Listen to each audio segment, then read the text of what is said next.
All right, everybody, welcome back into Inside the Game podcast. We are a soccer nation. Have such a deep appreciation for hyper-local, community-based, lower-level soccer. There's going to be millions of fans over here that want to watch and consume as much football as they can. What you are doing is important. And this is all about, like I said, spreading the gospel. It takes a village, right? No, I just really appreciate being on here and you being able to provide this platform for, us and all those people grinding away at the lower leagues, just trying to make great things happen. So I really appreciate you and you guys know what you're doing.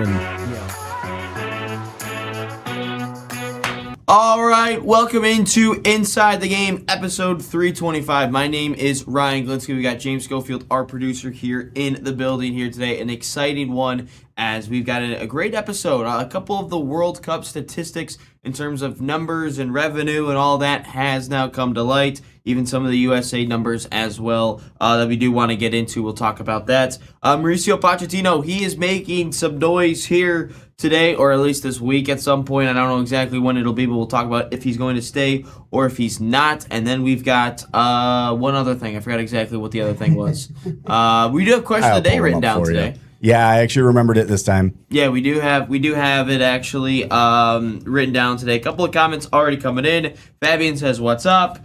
What's up to you too, Fabian? And Swiss Michael says hello as well. Hello to you too, Michael. What happened to Argentina? Asked Fabian. Well, what happened to France? I was told that France was going to beat Spain in the semifinals of the World Cup back about a couple months ago, Fabian, and then eventually Spain won the whole thing. So I'm curious to see about that.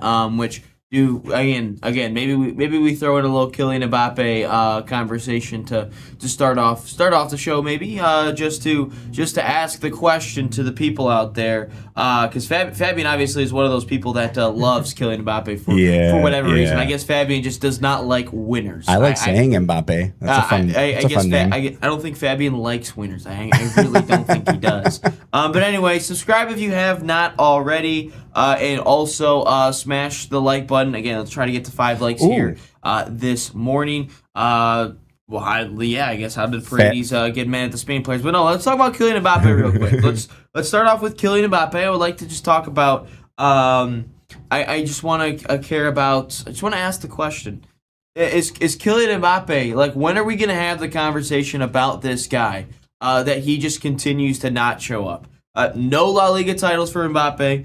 No Ballon d'Ors for Kylian Mbappe. And then we've got no World Cup or Euros as the main guy at France. Like, Kylian Mbappe, for once, you've got to show up in a big moment. Kylian Mbappe, like I've said, he's not a big game player. Mbappe does not show up when Mbappe is like, the moment you put Mbappe, like, I don't even know if Mbappe is like a Batman at this point. I don't know. Like, to me, Mbappe feels more like a Robin than a Batman, if anything. No La Ligas, no Ballon d'Ors. His only World Cup trophy is when he wasn't the main focal point of the team. It was other players, Giroud, Griezmann, Pogba. Those guys were kind of running the show. He wasn't. Since then, he hasn't won the Euros. He's only scored 1 goal in the Euros. Like, he doesn't show up at that time. He hasn't won anything with Real Madrid. He hasn't won Champions Leagues. He has not done that at all, and he has not won a single La Liga title. And guess what? He's got no Ballon d'Or either. So to me, Mbappe, we've got to start having this conversation with him, because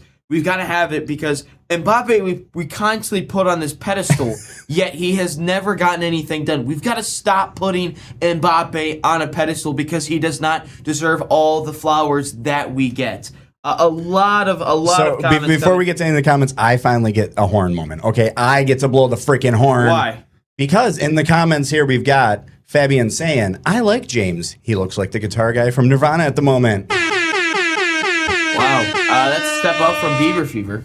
Exactly. I am moving up in the musical world, folks. Look at this. He's no longer the ass Justin Bieber who brought down the entire vibe of the World Cup halftime show. Inside the Game smells an awful lot like Teen Spirit right now. It does. I don't mind Nirvana. Nirvana's good. I love Nirvana.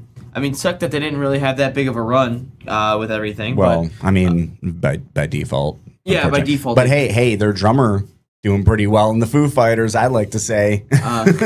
Mr. Why am I forgetting his name? Steve Grohl.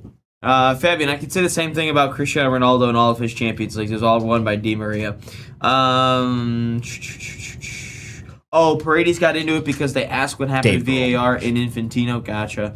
I will say, though, I would like to see Messi. I said this yesterday. I would like to see if Messi put his foot down a little bit on the team. Like, hey, guys, like, we are complete assholes. Let's pump the brakes a little bit, people. Yeah. Like, you're the leader of this team. Whatever you say on this team, whatever you say in the country of Argentina will go. Like, hey, tell your guys, hey, let's stop being complete scumbags. Let's just get out there and play soccer, man. Let's do that soccer. But like, no, shout out Chance the Rapper for that one. But he just like, if I'm Messi, the captain of the team, the leader, like, he sat there during the whole altercation. Like, I would have, against Spain, I would really have liked him to put his foot down a couple of matches into the World Cup, be like, hey guys, let's calm down, let's play our game. Maybe they really want that mental edge, but I really would have liked Messi to put his foot down on that one. Let's see here. JV, welcome in JV. He says, let me just refresh your memory. Di Maria won the 2022 World Cup for Argentina, so Messi didn't show up in the big show either.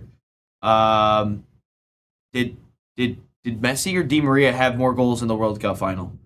Because last time I checked, he had 2. Di Maria had 1. And last time I checked on the field, like Messi took those PKs in the PK shootout. So Di Maria did not. So let's put that out there.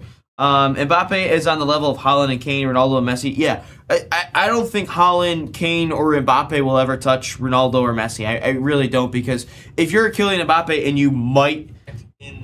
you might get to that level, like, dude, I mean, you have to have some better you have to have a Ballon d'Or or a Champions League before the age of 27. That is just the reality of it for Kylian Mbappe. He is not a big time player. But yeah, if you're let's get into the first topic, though. Was this World Cup a massive success? Yes, it was. And the USA should host just about every single World Cup, if I'm being completely honest. Yes. Let's take a look at just some of the statistics we've got here from the World Cup that I was able to find out this morning, and then we'll get into why. Again, this is the reason why this World Cup was such a massive success. And then we'll get into was it successful for the United States men's national team and all that fun stuff. Anyway, the U.S. men's national team broke records in terms of views. Man, I can't even see myself with with all the comments coming. Again, keep the comments rolling. U.S. men's national team broke records in terms of views for their matches. Again, 30 million, I believe, plus for the Belgium game, 25 million plus. I think the lowest one was against Turkey. Again, that game did not matter a whole lot in terms of the grand scheme of things, but they did break records in terms of that. Over 6.8 million people attended matches at this World Cup. Remember, the record for the most World Cup was, I think, about 4 million, I believe. I think that's when it was. And that was broken during the group stage. So 6.8 million people for all the people that bitched about, ticket prices, this, and that. Like, people don't want to come. It's too expensive. Well, all these people came out. And that's why 99.7% of seats were filled at all matches.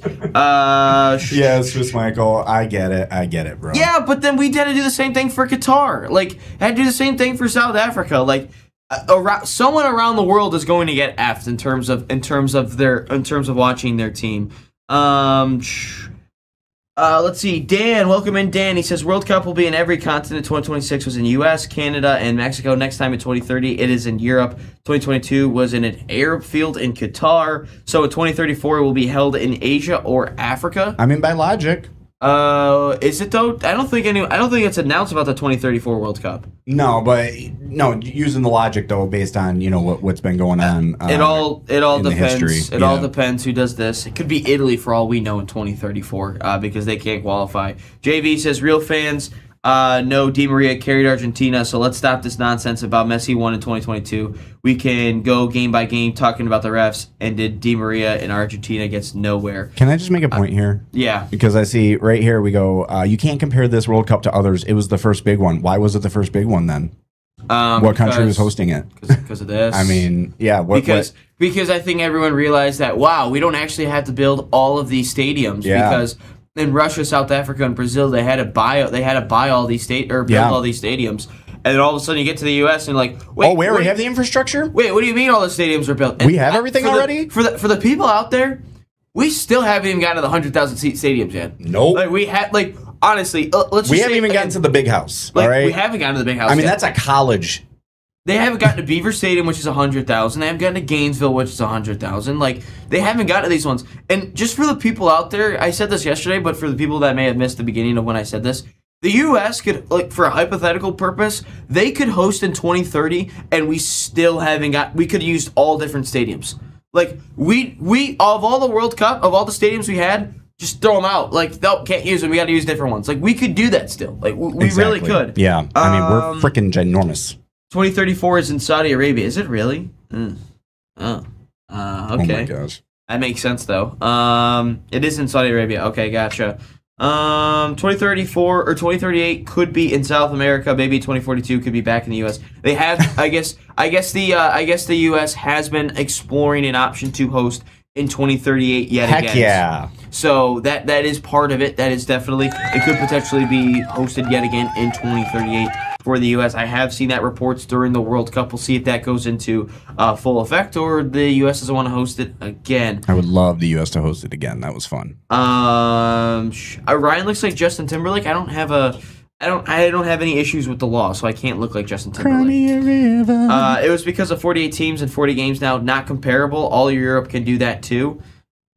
Do they have the infrastructure to do that, though? They have the infrastructure, but their stadiums aren't the size of our stadiums. Yeah, that's. I mean, like how are they going to be able to accommodate that? The only stadiums that can compete with us would be, I think, Wembley, Camp Nou, and the Bernabeu. Like outside of that, I don't know how much the Allianz holds, but like I don't like people. Yeah, realize they'd have to do a lot to get prepped for, like I think the the level that we had. Emirates. I think the Emirates holds like 50,000, 60,000. That's like towards the upper echelon of English Premier League stadiums. And like Ford Field, which is not a big football stadium, holds like 65,000. Yeah, like that's just like that's like people that's do a not modest stadium here like in the US. I think that's. How many? James, search up the top 10 stadiums in the world, like just in the world. I know India has one, and that in terms is in the top 10, and there's another country. That's Are we going strictly by just top 10 stadiums in the world by capacity? Just by go by capacity? that. Just All go right. by. By But capacity. I'm pretty sure that. Oh yeah, here we go. We're in the top 3 here in Michigan. So here we go. We've got India with number 1. They do have 132,000. On there, we've got North Korea with 114,000. Do we believe that though? Yeah. Do we believe that though? I mean, it's 114, not 114,000. They added zeros. Oh, fair enough. I'm kidding. But number 3 is, of course, our good old Big House Michigan Stadium at 107,601,000.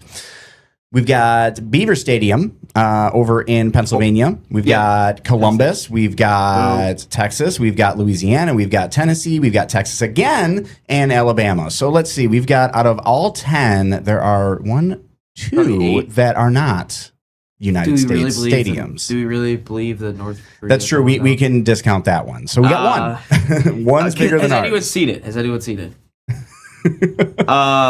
No, and you guys were talking about stadiums and stuff, and I think it matters because when it comes to hosting events like that, FIFA, their eyeballs are just dollar signs, and having more seats in more capacity means a whole lot. Like if you're looking at Morocco, Portugal, and Spain right now to host the 2030 World Cup, I think that there's a real shot that Morocco hosts the final because they are building a stadium that would overtake Camp Nou or the Bernabeu. So like FIFA's like, they don't care about history, they don't care about tradition. All they care about is butts in seats.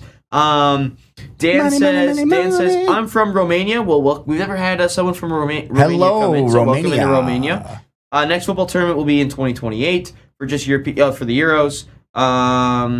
24 European countries, 6. I like this little setup of the Euros though. I do like the Euros tournament. I do like watching that. The final this year should have been in Mexico if you watch on stadiums. I guess sure, but with the U.S. being the main person to host it, Mexico was never getting it.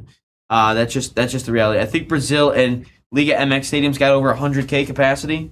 How much is the Azteca fit? Can you search that up, James? Again, I'm making you search up a lot of things. Search up the Azteca capacity. What's that? Yes. So the Estadio Azteca in Mexico City has an official capacity of 87,523, which 80 I should note is about 20,000 less than the Big House. Yeah, so 87,000. So that again, how much did the it's MetLife Stadium. Search up MetLife Stadium. How much does that hold? Because they changed the name for it's just New York, New Jersey. That's probably 80. 82,500. 82,000. Gotcha. Gotcha. Infantino's gonna give me a job. Yeah, I mean that's just the reality of it. Actually, my friend, our good friend Sam Fisher, told me about that. He's like, I'm telling you, they're going to be in Morocco. So I got that from him. He told me about all that information. I love the discussions with. So Sam's one of our camera guys here, and every time there's a game, and I have him as one of my camera guys, I'm like, yes, because I just love talking, talking soccer and everything during. It's so much fun. He's a good dude. But again, let's continue to get into the numbers about this. I mean, the average capacity. The average attendance of all these games is 65,000 people, and that's up obviously compared to a couple other World Cups. This is the first sporting event that will generate more than $10 billion in revenue. They are reported generated over $13 billion in revenue, and obviously a big part of that is expanded field. You've got more games, you got more tournaments. That's another reason why it's an expanded field. And then most importantly, though, for the non-USA games, matches still saw over 15 million watchers. That's the most important thing, I think, from a USA perspective, because again, in 1994, people still every game was just about sold out. Like, people still went to the games, but again, no one really watched the games on TV. It was all about if you were there in the environment and in the atmosphere, and that is what is new to me, and what we need to see is over 15 million people still watched other big matches. I think the semifinals were over 15. I think the quarterfinals had over 20 for a couple of matches as well. And the finals numbers are still rolling in. It was reported that 1.8 billion people watched the final across all over the place. But obviously those numbers are still rolling in as of Tuesday. Obviously the final was 1.8 billion. Yeah. That's nuts. Yeah, and they said I think the World Cup, though, as a whole, got over 5 billion views, all over. That is amazing. In totality. Let's see here. Dan says Mexico Stadium Azteca is legendary stadium in the world for football. They're Maradona with Argentina. And also the hand of God was in that one as well, Dan. The craziest, what was it, 5 minutes, 6 minutes, whatever it was. FIFA messed up for not bringing Ryan Glinsky, and I can't say that, for a game commentary. I mean, yeah, man, I think I'm a decent commentator sometimes. I always tell people every time, I love it when you're doing it, because you could literally make a toddler match sound like a World Cup final. It's ridiculous. I just get excited, man. I love it. I just get excited. Dude, sometimes when Fabian comments stuff, I gotta take it. I gotta read it before I actually read. Believe me, I know. He's been getting into you about Messi though. Yeah, I know. I know he's been getting into it. That's why I haven't been reading all of them. That from him, but there's sometimes I gotta read the comment and then read the comment out loud, because Fabian he makes life interesting. Swiss, I don't believe 99.7% were filled. That's the numbers that I got here this morning. That's according to FIFA. That is according to FIFA directly. Yeah, that is from them. That is not. I didn't make up these numbers. If I did, that would have been impressive. Then again, it is from FIFA. Yes. It could be from North Korea for all we care. Yeah. As much as they hate us, they saw this year. As much as they hate us, they saw this year. We got it all. Stadiums, food, culture, etc. Give us 10 more years, and Usman's national team will have a star on their logo. They hate it. They hate us because they ate us. They hate. Oh my gosh. That's a bold take, JV, that in 10 years we might get a star, but I don't see the U.S. men's national team ever winning a World Cup in 10 years. I think if we were to contend for a World Cup, we're probably looking at over three cycles, probably. I feel because this current generation isn't going to win it. I doubt the next generation will win it. We're probably looking at 4 cycles, so about 20 years. before I Yeah. think we could be like a true contender. I mean, if we see some success from this World Cup kind of funneling into kind of helping soccer here in America, though, I mean, I can see though there's going to be some moments, I think, Yeah. in the next couple where we're going to see some awesomeness and we're going to see that potential for them to be able to take it. But as I say though, I think if the USA were to ever win a men's World Cup, because obviously we've won women's World Cups, I think we have 3 or 4. I forget exactly. It should be. Is it? It's 3. I think it's 3 actually. 2015, 2019, and then the 90s. I think 99. Yeah, we have won 4 times. 4 91, times. 99, 15, and 19. What was the first one? 91. 91. Okay. Yep. I thought it was 3. My bad. But no. I think I will always stand by this point. I think if the U.S. men's national team ever wins a World Cup, I think that the world will just end at that point because then the whole world knows that we've got football, we've got basketball, we've got baseball, and we got hockey now. So it's like, and then we get soccer, the one sport everyone knows that we suck at. It's like, shit. I feel like if we get soccer, though, it's going to be like a big news report. Breaking news. Down in hell, there is ice. Exactly. But again, we get to the point of, was this World Cup a massive success? Yes, this World Cup was a massive success. Again, we'll get to the U.S. side of things here in a second, but in totality, this World Cup was a massive success. The people that bitched beforehand, well, the bids, the host cities are getting screwed. No one's going to go to these games. Politics this, politics that, ticket prices. No one's going to be able to go. Well, then why did 6.8 million people buy tickets to these World Cup matches? Like, let's be real, people. I said this after the group stage when over 4 million people went to these matches, and then they broke the record. And I'm sitting there like, so people wanted to go to these matches, so everything that we were bitching about with tickets, that didn't matter. Almost 7 million people went to these World Cup matches, whether you're an American or whether you were an international fan. Like, people still wanted to go. And that's what makes everything about this great, because everyone hated on it. And I think the most important thing about this is when, like, leading up to the World Cup, you look at 2010, 2014, 2018, and 2022. Everyone was concerned about infrastructure, concerned about how things got built, concerned about how people got bids. You look at this World Cup, and our biggest issue was people buying tickets and people who wanted to get into the games. That's our biggest issue. Like, I would take that. And I mean, that wasn't even an every issue. day of the week. It wasn't even an issue though, because everybody bought the tickets. Exactly. But that's what I'm saying. Like, this World Cup was a massive success, and we also saw the fact that all of these different cultures from around the world and people coming to the United States were like, man, we were wrong about this place. Like, this place is actually cool. Like, I'll get you to that one. I'll agree with that one. Hydration breaks. Hydration breaks no. that suck. But like and I'll get to all your comments here in a second before we get to the USA side of things. But I look at it, all the cultures coming together, and people saying like halftime show. I'll also agree with. Don't get me on that soapbox one. Yeah, I feel like that's a lot of it. If we hadn't had the halftime show, they'd have no leg to stand on. Maybe we should never host again because of the halftime. No show. hydration breaks, no halftime show, no leg to stand on after that. If they revoke us from ever having a World Cup because of the halftime show, I'd be like, okay, that's fair. Yeah, that makes sense. We did that to ourselves. Yep. But we no, deserve it. and then people coming over to the World Cup or coming to the United States and like, wow, like we were wrong about this place. Like seeing all the different cultures collide, and not even in the United States, also in Mexico as well, and into Canada too. Like,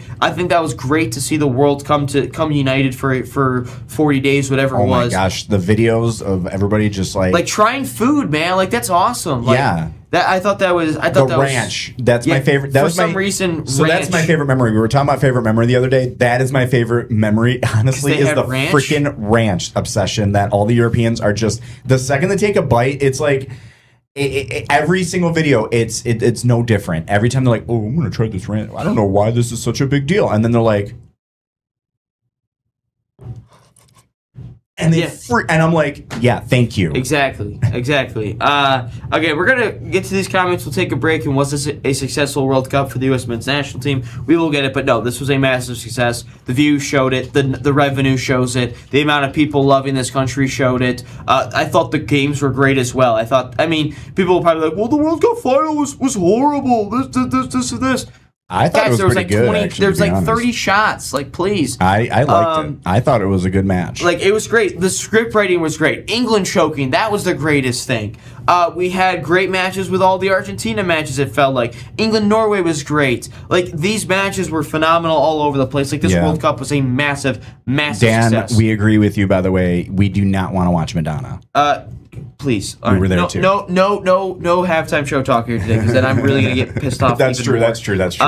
Greg, welcome in. Greg, he says we need to get back to developing that world-class goalkeeper again. That was our staple. I think when you develop an amazing world-class goalkeeper for like 30 years, I don't think you're going to hit all the time. Diego Cochran looks to be a very promising young prospect at Barcelona, so we'll see if that one can get into it. Ban the USA from hosting a World Cup ever again, says Hornet. The numbers would disagree with I mean, you. no matter what, I mean, let's be real. Money talks. Yeah, exactly. They made way too much. If you really think about it, though, our league, it's literally the youngest of them all. It's about, 30 years old, so we started taking it seriously not too long ago, and a good old America. That's true, though. Like, we talked about it on the show many times, like, we have taken this sport seriously for 30 years. Seeing the rest of the world, and obviously that's our fault. I'm not saying, like, you should feel bad for us because we've only been playing for 30 years, but like I think that is a real thing about the U.S. men's national team is we've been taking it for 30 years compared to the rest of the world who's been serious for what 70, 80, 100, something like that. 100 years. So hydration breaks I can get behind Hornet. Halftime show could also get around as well. Swiss.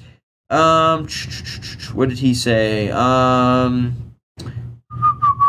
Here to say that it wasn't the best of World Cup because of the Iran situation. Again, that's politics. I was also involved in another World Cup. Yeah, I forget which World Cup Iran and there's countries that are always beefing all the time. Like that is just the reality of it all the time. Like you can't stop political tensions. All you can do is put what's on the field. The pause break must remain 15 minutes, not 30 minutes like it was in the recent final. The European football fans don't want to see Madonna. Yeah, no one. We don't even want to see Madonna. No. And we're Americans. Never let football become Americanized. It's an interesting question, Hornet. I mean, it was very Americanized in that final. I would say I think you are seeing the game be a little bit Americanized around the world, and I'm not even talking about I see a South Park reference. I will read it in a second. I think you are seeing a little bit around the world with the amount of American owners that are owning Premier League sides all around the country or all around the world. So I think it is being Americanized to an extent. And I think that's just the reality of it because I think a lot of owners want to make as much money as possible, and Americans want to make a lot of money. So that's a reality of it. They want to refill beer cups ready then to watch the second half. I mean, I would want to refill my beer as well. So. That was weird. I don't know if people. So James, I don't know if you know this or people that are Europeans that are in the chat. You know how the NFL's been going overseas recently. Oh yeah. I've been watching some of that Euroball too. I haven't watched Euroball. It sucks. It's like, dude, their linemen are like 40 pounds. I watched. It's fun. It's horrible. It is fun though. But since the NFL's been going overseas to Tottenham and Real Madrid and the Allianz, whatever it is, but I look at it and those like Europeans that are running the concessions or whatever, I don't know the exact term that they use over there, but the concessions, they were in utter shock that like there's stoppages. Like in a European soccer match or in a South American, whatever it is, you go down for the first half, you watch your game, you don't come up unless you really got to use the bathroom or something because there's no stoppages. Yeah, exactly. And then you look at it and it's like the NFL, there's stoppages how many times? So like that's like they were freaking out about that. Like, what do you mean we still have to be working during this entire game? You know, like that was a funny one. Yeah. The South Park. I love this show. Well, appreciate you, Fabian. This is like South Park. Swiss is Stan. James is Kyle. Ryan is Kenny, and I'm Cartman or the chef. I mean, I could actually see Ryan being more like Cartman because Cartman like hates everything. That's true. That is true. Ryan, I think, is gonna be Cartman. Fab, you can be the chef, and I definitely, I am a Kyle. South Park is great. No, there was one other time Iran and the U.S. played in the one time they played in the World Cup. I forget exactly what year it was, but they like brought flowers like as a peace offering. Dave, damn late to the show, and the first word I hear was beer. That's the Scottish shit, Dave. Swiss says he loves South Park. We'll get to your question, comment in the one as well.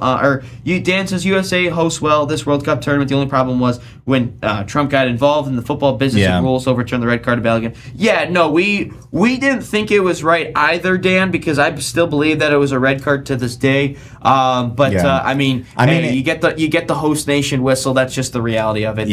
Again, don't blame Balogun, don't blame anyone. But James, real quick before we hit the break. Yeah. Oh, all right. We'll hit the break. I thought you had something to say. Oh, no. I was gonna say the whole thing with it, it'd be one thing if you could see a White House post or something saying, "Oh, that was BS," but no, to actually call dude, leave it out, leave it alone, right? But I will say though, I am happy for one thing because I was rooting for Spain, Trump was rooting for Argentina, and every game that Trump's been going to, his team that he's rooting for has lost. So I was very happy he was there for that. Gotcha. All right, let's hit the break here. Don't go anywhere. 325 continues after this. Welcome to the National Soccer Network, your home for soccer. One destination, every match, every moment. Built for players, powered by passion. Live games, highlights, and more each and every day. Only on the National Soccer Network. The biggest stage in world soccer is here, and every goal changes everything. FanDuel is giving you a reason to root for every single one. Introducing Every Goal Pays. Bet on a match and get bonus bets for every goal scored in that match. More goals means more bonus bets, and all you have to do is turn on your token. The U.S. look like they are truly poised for a dream run at this point. From the opening whistle to the final kick, let there be goals on FanDuel. Visit FanDuel.com to get started now. 21 and over, select state. For Kansas, in affiliation with Kansas Star Casino. 18 and over in D.C., Kentucky, and Wyoming. Gambling problem? Call 1-800-GAMBLER or 1-800-MY-RESET. In Connecticut, call 1-888-789-7777 or visit ccpg.org/chat. In Maryland, visit mdgamblinghelp.org. In Massachusetts, visit gamblinghelplinema.org or call 1-800-327-5050. In New York, call 1-877-8-HOPE-NY or text HOPE-NY. In Louisiana, call 1-877-770-7867. And listen to Orange Slices, sponsored by FanDuel Predicts, wherever you get your podcasts. Great game footage starts with Veo. Now a pass deep and up front. With NSN, we can transfer your Veo footage into a professional broadcast. Elevate your Veo experience today. Call 248-525-2083. Opportunity and a shot and a goal! The National Soccer Network, your home for soccer. All right, welcome in. 325 continues here. Smash that like button if you have not already subscribed. If you have not already, my name is Ryan Glinsky. We got James Schofield, our producer, here today. Swiss also wants to be Cartman. I mean, Cartman is one of the funniest characters. Oh my gosh, it's so good. Fabian also said smash the like button. Well, smash that like button, folks. Again, there's a couple comments that's going to parlay us into the United States men's national team talk. MLS should change and try a promotion, says Dan, for lower league and relegation from the first league, like in Europe. Hornet says that will never succeed. Promotion relegation could be part of it. U.S. has no clue of relegations in any sport. Dan, for example, the worst 3 or 4 teams relegated after this season in a lower league and from the low. Yeah, I understand how promotion and relegation works. I watched the Premier League for 10 years. No, it's probably longer than that. 14, 15, I think so. Maybe, I don't know. Horn, I do believe Saudi Arabia is going to host in 2034. Yeah, but they just called us a plum. We got called plums. No, I understand. I understand how promotion relegation works, but the MLS was built as the only league at the time. The league at the time, I forget the name of it. It was the one that Pele was in. The NASL, maybe? No, North American Soccer League or National American Soccer League? Yep, North American Soccer League. Okay, it was that. Okay, yeah, it was NASL. Okay, yeah, up until 1984? Yeah. No, I do believe that was that one folded, and then the league happened in America, and then obviously the MLS happened, and the MLS took after the American model, which is a closed pyramid, which is like the NFL, the MLB, NHL, NBA, all that fun stuff, and at the time there's no other way, But I don't think UEFA will pull out if the USA hosts again. But to your point, Dan, there is another league in America right now. It is called the USL, and right now it is the USL Championship, the USL League One, and then the USL 2. They also have USL Women's Side and USL Super League as well. But I forget the exact year, but it was reported, or I think earlier this year or last year. I forgot exactly when it first came out, but they are implementing and putting in place a promotion relegation for the USL, and that is in 2028? I think? You have to fact check me on that one, James. I forget the year. I think it's 2028, though. What, for the USL? Yeah, when they want to promote Pro-Rel. I think it's 2028. Anyway, but they are instituting it at some point. Again, we don't know if that is going to be true. We don't know if it's going to be in reality of it. But again, there's two separate leagues, and the only way that you will see promotion relegation in America is if the USL gets this promotion relegation and it starts eating away at views of the MLS and starts eating away at its money. That's the only way that it is going to do that. What is it? Found it. So it's going to roll out for USL. It's going to roll out in 2028. That is one. Okay. Yep. So it's going to be So we're a year and a half away from that. Yeah. So wow. We're getting there. We're going to have the USL Premier, which is Division 1. USL Championship will be D2, and USL League 1 will be D3. And they're going to be rolling it out. And then USL 2 would be 4? Yeah. Okay. Perfect. Gotcha. One of my best days was my hometown got relegated from the top league. Wow. Why is that a happy thing for you, Swiss? But anyway, let's take a look now. Was this a successful World Cup for the United States men's national team? I think it was. I definitely think that if the Balogun situation didn't happen, I think it would have been a lot better of a World Cup for them. But again, most importantly for the United States, that's why Mauricio Pochettino was brought in. We'll talk about Pochettino here in a little bit, whether he stays for the USA or not.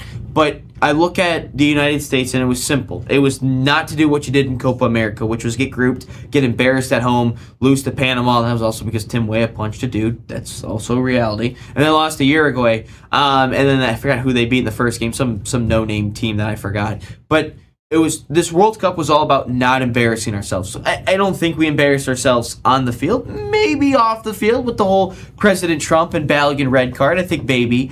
But I think on the field, though, and you can see the American people. I also believe that a lot of the American people don't really care about the whole Balogun thing. I think a lot of people that care about the Balogun situation are non-USA fans, because if you looked at social media post-Balogun, reverse of the red card, all they were talking about was Belgium was scared. That's all the USA cared about. I also want to put out there, I think the most, you could throw in any sport, but you slap a USA flag on someone or a team, and they're going up against another country, a lot of Americans will just buy in for that. The patriotism. Oh, by default. The patriotism in this country is insane. We talked about it. You could throw a grandma in a knitting contest, but the moment you put a USA flag on against if they're doing a knitting contest for the American flag versus the other flag, all of a sudden, people who could give two shits about knitting are like, let's go! They start buying into it. That was a great cross stitch there, Jack. Great cross stitch. It's weird, man. They buy into it. I absolutely love it. Again, a hockey casual as myself, you bet your ass I was on the edge of my seat for that USA Canada gold medal match. Oh yeah. I was on the edge of my seat. I don't know what was going on. I knew half the players, and I was like, oh my god, we need to win this thing. We need to win this thing. And it's awesome. I'm glad we won. But this was a successful World Cup, I would say, for the United States men's national team, because what I saw from the fans and the reception on social media and in the mainstream media was awesome. It's nothing I've ever seen before. I've seen obviously 2010, 2014, 2018, 2022 World Cup. I've seen us compete in 3 World Cups, and the media perception in all 3 of those World Cups was nothing what we saw in 2026. Does it help that it was in a home World Cup? Yes, it does. But the amount of fans that came out, the amount of views on in the World Cup on TV was phenomenal. But I think most importantly, what I saw in the Paraguay game and in the Australia game and the Bosnia game and the Belgium game from the fans, the reception of it was something I've never seen before. I said time and time again, John doesn't really like me when I say this, but he's like, it was just Paraguay. in my lifetime, I've seen us compete in 3 World Cups. I have never seen the United States men's national team lead by more than 1 goal in a World Cup match. Like, it's either been ties, horrible voice crack there. We've been up by a goal, like it's been 1-0, 2-1, like whatever it is. Like, we've only been up by a goal ever. And to see that was great. Like, what do you mean we're winning by multiple goals in a World Cup match? Like, that's what I saw. And I thought the perception from like the fans, like in the Fox little game day that they created, like the whole point of this World Cup was to captivate the nation. And I think they did that to an extent. I really did. You saw it in Seattle. You saw it in Santa Clara. You saw it in the first match at SoFi. Like, the fans were giving these players a standing O. And all of these spots where like the crew was out on their college game day, the fans were all over the place chanting USA. Even at the World Cup final, you saw USA chants all the time. Like, that was just amazing to watch. And I also think with the viewership, over 15 million people watched every USA men's national team match. It peaked at 30 million in the Belgium game. You saw over 15 million people tune in for the World Cup final, or for the World Cup semifinals rather. The group stage match was up 92% in views from a USA TV perspective. Like, that's awesome. Does that maybe help that it is a home World Cup? Yeah, but back then no one was even watching it on TV. The only time you watched it was if you were at the game. But no one watched it on TV. And even they decided to play at the Pontiac Silverdome as one of the whole places for whatever reason. Don't know why they chose the Pontiac Silverdome here in Michigan for a World Cup venue. I digress. But I loved the perception of this World Cup from the USA standpoint. And the main goal now is to somehow hope that a generation of soccer fans, whether that's an 8-year-old, a 10-year-old, a 12-year-old, whatever it is, they start to buy into this game of soccer. Because we've seen it in hockey already, the amount of people that want to play hockey post-gold medal match. But maybe they got moved by a Balogun, a Christian Pulisic. Actually, no, Pulisic was a bitch the entire time. A Malik Tillman, whatever it is, an Alex Freeman, whatever it is. Are they finally moved by that? Because the biggest thing of this World Cup was what was going to happen post-World Cup. Obviously, we'll see the quick effects, which is, how many youth players are playing this year in youth soccer, viewerships across the MLS, the USL, and then across the pond, how many people tune into the Premier League and all that fun stuff. But we will not see the true effects of this World Cup for another 5-10 years, because we won't know how good the U.S. men's national team will be. We don't know what extent the MLS and the USL will be. We don't know what that'll all be. But the short term is the viewership and the amount of people that are going to be playing the youth game of soccer. Then in 5-10 years, we'll find out truly how this World Cup affected the United States, because I do believe the United States men's national team made a little bit of headway in this World Cup. I really do, because look at the fans. Look at their results. The most goals they scored in a World Cup. Most wins they've had in a World Cup. They beat a European nation. I get it, Bosnia, not the greatest, but they still beat a European nation. They won a knockout game for the first time since 2002. And I think the fan reception, the mainstream media, what they did was amazing. I think that we can build off of this World Cup in 2026, and hopefully in 2030, not a whole lot of change will happen, but hopefully by 2034 and beyond, probably 2038 is when you'll see the effects. Hopefully we will find out the effects by then, because this World Cup would be an absolute awesome. If you think about it though, 2038 is probably when you find everything, because I think the 2038 World Cup, because you're looking at the 8-10-year-olds right now, they will now be low 20s, 20, 21, 22. You'll start to figure out, I think, in 2038 how much this World Cup impacted the play. How many people want to play the sport? How many investors and billionaires and millionaires want to invest in the game of soccer? And all if pro rel takes on in the America. 2038 World Cup is when we will find everything. We'll see short-term views, as I mentioned, but we will not see the main effect until the 2038 World Cup. Yeah. Let's take a look at some of your comments. Actually, James, do you have any thoughts on this at all? Yeah, I was actually going to say it was actually a comment from JV Flores, and that was actually kind of what I was kind of on the path there too. JV Flores had said it's a slow process for us, but we're going in the right path. I just think not in the right pace. We want to run when we need to be jogging. We got the resources, infrastructure, culture, etc. And I think that, yeah, that's exactly right where we're at. And kind of what you were saying too. I mean, we have everything kind of in place. We just don't have, I mean, yeah, let's be real, the money, right? We don't have the big wigs coming in to kind of help fund everything after the World Cup, right? And I think once we get that, I think we're going to have all the building blocks in place. And then we can run. Yeah, that's what we need to see is us to finally pick up and run with this sport. A couple of your comments coming in.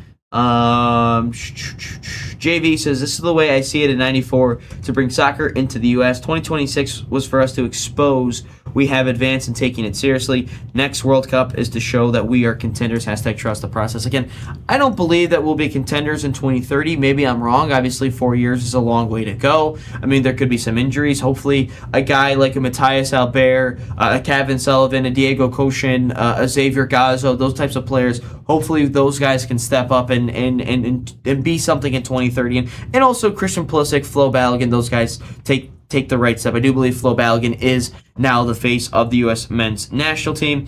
It's the mindset of Americans. They always ready when it counts, no matter which sport. That is true. Well, we thought we were ready in 2026 against Belgium, and that didn't really go down very well. But I like the point there. Dan says, 1994 World Cup was the best tournament in the history of my national team. We had Hagi in that team of Romania. We eliminated Argentina in the last 16 round of 3-2. Dan, what was the World Cup that you guys went bleach blonde? You guys looked like Slim Shady. I love that. Yeah, what World Cup was that? Because I forget exactly what World Cup you guys went full Slim Shady on everyone, and I know you guys, I think, made it to the round of 16 in that one too. I forget exactly which World Cup that was. I think it was. I forgot which one it was. Successful World Cup, I would say, for the USA. Did it get hit a little bit on the Flo Balogun thing? Yeah, I think a little bit, but and to the point with Balogun though, I mean, and then he didn't step up after all of it. Yeah, no, he mentioned that like everyone like felt scared or whatever. I think that we should have brought Balogun off the bench. Now, because like I just think with everything going on, bring Balogun off the bench. That was because the moment you bring Balogun on in the second half, again, it's a 2-1 game at halftime. The moment you bring him on, I think there's your spark. There's your momentum, because all of a sudden the crowd's going to get, oh, shit, we got our best goal scorer out there. The team's like, oh, shit, we got the best goal scorer out there for us. So, again, I think maybe we should have brought Balogun off the World Cup. 94, you guys went bleach blonde. Okay. All right, I didn't know that. But anyway, let's take a step aside here real quick. We'll talk about Mauricio Pochettino on the other side of the break. If there's anything else you guys want to mention, we can talk about it as well. So 3:25, we'll continue right after this. Great game footage starts with Veo. Now a pass deep and up front. With NSN, we can transfer your Veo footage into a professional broadcast. Elevate your Veo experience today. Call 248-525-2083. Opportunity and a shot and a goal! The National Soccer Network, your home for soccer.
West Coast Goalkeeping, America's largest goalkeeper outfitter. Built by keepers, worn by pros. Made for keepers who live to stop everything.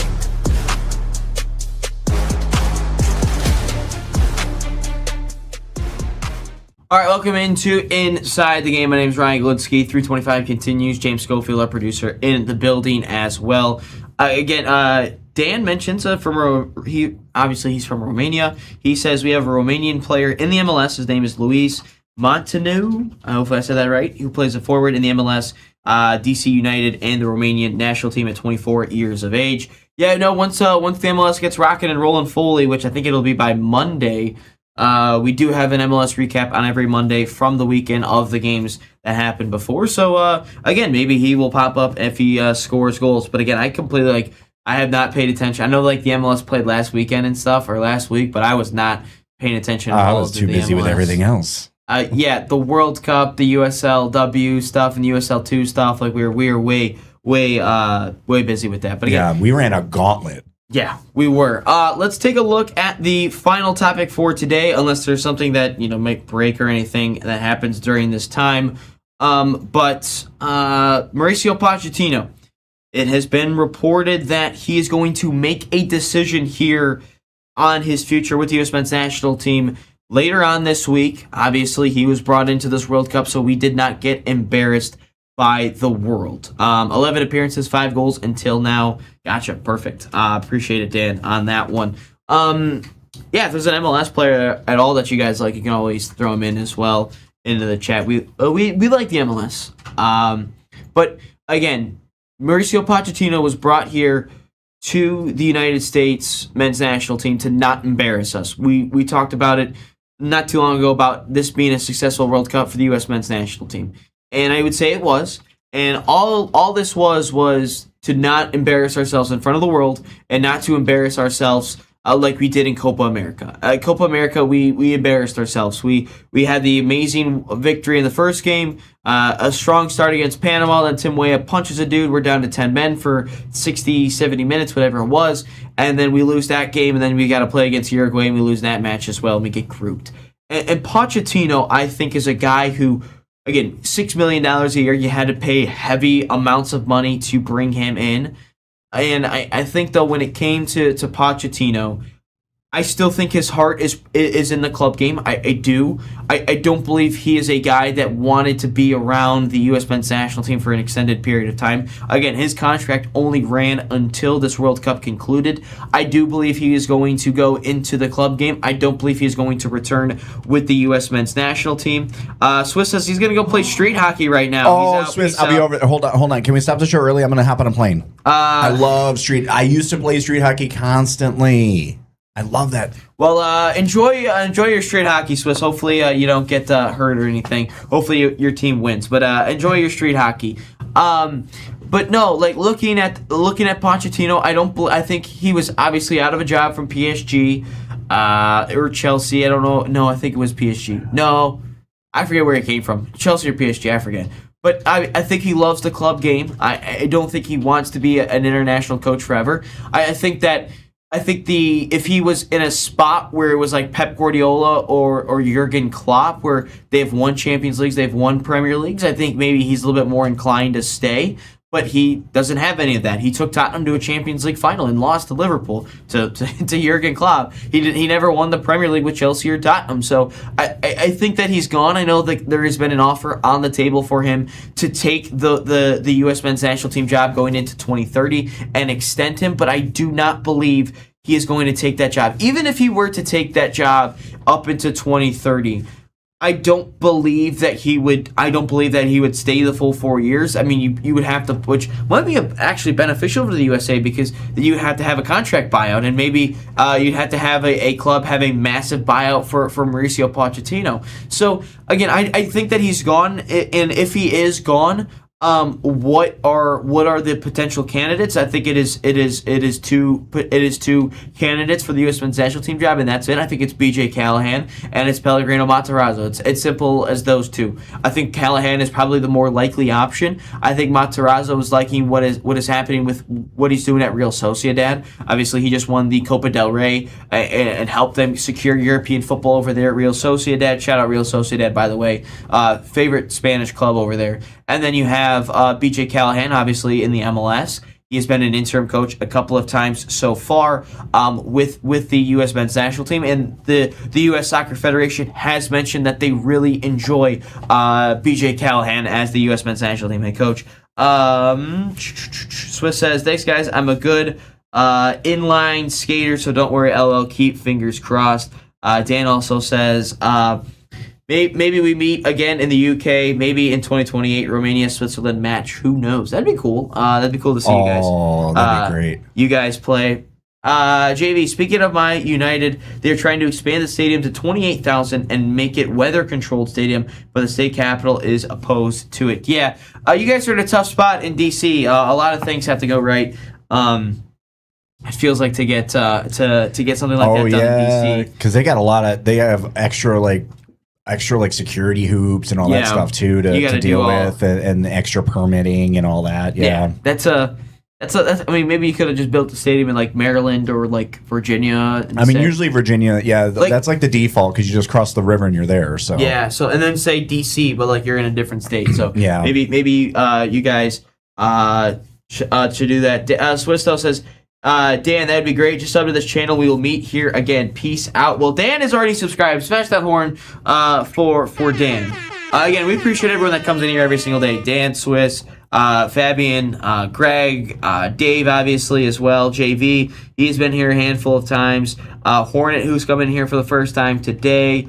And then there's typically some other outliers that come in here every now and again and just yell at me because I'm stupid. But that's very true. We appreciate everyone that has come on. Can confirm. But I think though if I am Mauricio Pochettino, I might, because I think if I'm Pochettino, I probably would just not take a job right now. I would say, because right now you're looking at it, we're a couple weeks away from the Premier League starting. We're a couple weeks away from all these leagues starting, where I think if I'm Pochettino, I would say, you know what? I'm just going to take a little bit of a break because I do not want to take a club job right now. I don't, because you're not going to have that leeway and that runway into the season with those players and have a transfer window where you're able to buy players. So I think if I'm Pochettino, I'm waiting until that opening happens around the winter time, whether that's in December or, yes, when we mean the United States men's national team, yes, we need the United States men's national team. Yes, that is what we mean. And when we say USWNT, which is the United States women's national team. Every time I see that, though, I just think of TMNT, Teenage Mutant Ninja Turtles. I don't know why, but it's the U.S. Mutant Ninja Turtles. Makes sense, but no, I think if I'm Pochettino, I'm not even taking a job right now because you're going to be behind the 8 ball with this job. If you wait until the winter, you will have a January transfer window. You will have a what's the word I'm looking for? You will also have a little bit of the benefit of the doubt if your team is not performing from the second half of the season on, because you weren't the guy that brought in the players. You were not the coach that brought in that philosophy. So if I'm Pochettino, I think he's just going to he's going to say no to the U.S. It was fun while it lasted. Really enjoyed my time here. And then he's just going to kind of just wait it out for things, maybe take a little bit of a break from coaching football, soccer, whatever you want to call it.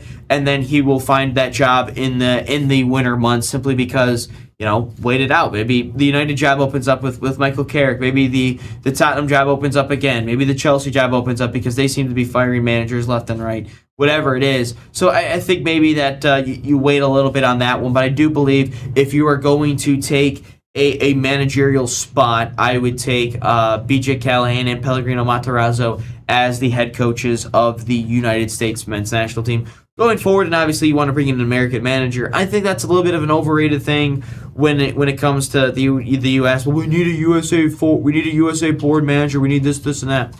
Guys, here's what I'll tell you. Here's what I'll tell you about it. We don't have a U.S. men's national team philosophy. We don't have an ideology. We don't have an identity of the U.S. men's national team yet. So why does it really matter if we have a foreign coach or not? Now, if you look at Spain, you look at France, England, Germany, having a bit of a foreign manager might be a little bit of a shot towards themselves because they have a soccer identity, they have a footballing identity because they've been doing it for so long. I know England has Thomas Tuchel with Germany, I know that's why people are so upset about it, but we do not have a footballing identity, so the manager, wherever they're from, does not matter to me. All I care about are the results on the field and what you do. I could care less where you're from, whatever you look like. Just get results. That's all that matters to me about it. But again, I think Pochettino is gonna head out. And I gotta chime in with that too, like with the whole foreign, coach or anything like that. I mean, it's America. Like if we're talking about culture, I mean, right? Big thing about soccer is the culture. Yeah. What's the culture of American sports? We import people. That's just how it works. I mean, we're America. That's, you look at hockey. I mean, how many players are Canadian? How many players are Russian, right? How many people do we bring in all the time? Yeah. I remember whenever I'd watch the Olympics when I was younger, I'd be really confused. I'd be like, wait a minute, like, why is a Red Wing on the Russian team? I don't understand. Yeah. You know what I mean? Yeah. So it's like, so it makes sense. I mean, it does make sense. No, it makes sense. And I think, though, if there was a foreign coach for, our Team USA basketball team or hockey, we might take a little bit more offense there because that's obviously our sports. But when it comes to soccer... Yeah, I mean, we're importing the sport in general, right? Yeah, it's not our sport. Where the other sports, are mainly ours. I mean, hockey might be a little bit more is more Canadian. Yeah, but I mean, baseball, basketball, we invented those. Yeah, so let's. When it comes to that one doesn't really matter. But yeah, let's get into question of the day real quick, and then head out, and then we'll be back here tomorrow for 326. By the way, no show on Friday. Need a little bit of a break from all the stuff we've been doing, and obviously, I mean, it's not like we're taking the day off fully. We will be doing all the the USL 2 playoff for Flint City and all that, and all that. So yeah, no, we will still be doing stuff on Friday. Again, follow us on TikTok, Instagram, right here on YouTube as well, for all of our up-to-date stuff. But yeah, James, what's the question of the day? Yeah, so kind of going back, we were kind of touching on it kind of throughout, but I mean the money really. So kind of asking, will this World Cup help kind of get those sponsors that we really need over here to boost that American soccer, to get it to the point that we want it, to where we can run? Ronald says Pochettino. Yeah, Ronald, that's a good one. Pochettino, I like that one. That is a good one. I don't believe he's going to be here. What I would say, because this is the biggest thing, and my name's not Landon Donovan, and I don't just say, well, it's a big issue. Well, Landon, how do we fix it? I don't know. When I said I want, how do we fix youth soccer? And one of the ways was regionalizing the sport, because I don't think people realize how big our country is. Like, the travel puts a big cost on everything. Yeah, I mean, you got to think Michigan alone, that's the UK team right there. Yeah, and one of the other reasons of improving it was hoping that there's a billionaire out there that got moved by this World Cup, and they want to invest in a soccer academy, or they take over an existing team already and they fund it. The issue on all that is a billionaire funding that. That's the biggest issue, because they want an ROI on that.